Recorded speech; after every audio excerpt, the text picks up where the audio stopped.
মির্জা ফখরুল বলে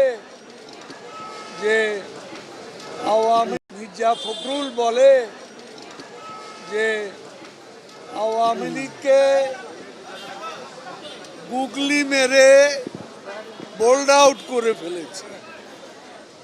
ফখরুলের উদ্দেশ্যে আমি বলতে চাই, গুগলি তো করেছেন, কিন্তু বল তো নো বলে গুগলিও হবে না, বোল্ড আউটও হবে না। মির্জা ফখরুল বলে যে আওয়ামী লীগকে গুগলি মেরে বোল্ড আউট করে ফেলেছে। ফখরুলের উদ্দেশ্যে